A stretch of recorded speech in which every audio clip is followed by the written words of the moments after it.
Now, this whole thing is about being a rabbi and a stand-up comic came together. I was changing planes in Philadelphia on the way to a show in Los Angeles.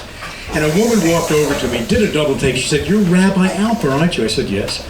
She said, "You probably don't remember me," and I didn't. She said, "But I was a kid in your congregation here in Philadelphia during the early 80s. And I used to watch the way you would teach and lead services and counseling and preach. And I decided to become a rabbi anyway." So I am 78 years old. All right. Yeah. It's not that bad. I mean, Harrison Ford is 80.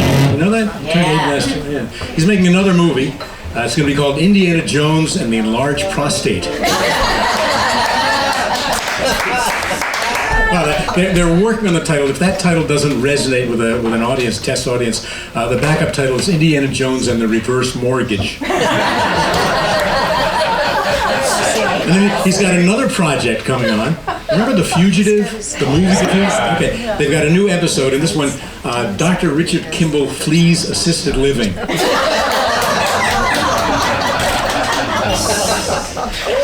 So my wife and I have been married for 53 years. And our lives are totally in sync. For example, at the same time I got hearing aids, she stopped mumbling.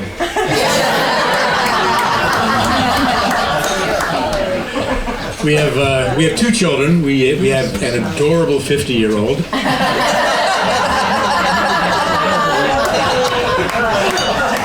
Cute as a button 47-year-old. But both still in the gifted program.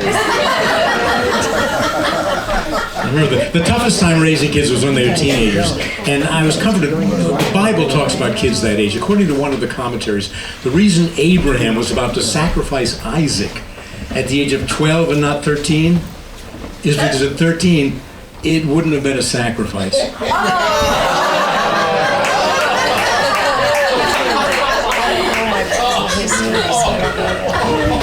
My wife, when we were married back in 1969, didn't have the choices women have today. Women can take their maiden names, keep their maiden names. They can take their husband's names. They can hyphenate. Back then, my wife did the traditional thing. She took my name. Her name used to be Sherry Zink, and now it's Bob Zink.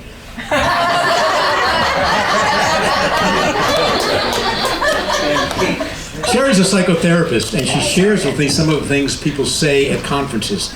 One of the lecturers was talking about working with a couple around the issue of communication in their marriage.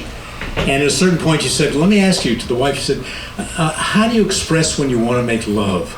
The woman said, "Well, I say, sweetheart, I'm going upstairs now, going to take a long, hot shower." Her husband said, "That's what you've been telling me?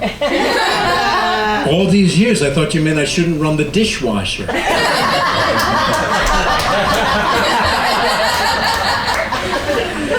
So my wife had to have a colonoscopy. It's routine, it's a good thing to do.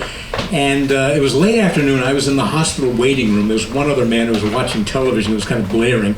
I was trying to read, and a nurse walked in. She said, "Mr. Albert?" I said, "Well, it's Alper." She said, "Well, your wife is all set. Let me take you to her room." When we got there, she said, "Would you like me to see if she's ready?" I said, "No, thank you. We've been married for 53 years. So I walked into the room, and there was Mrs. Albert.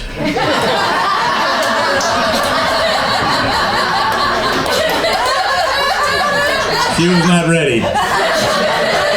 Thank you very, very much. Thank you.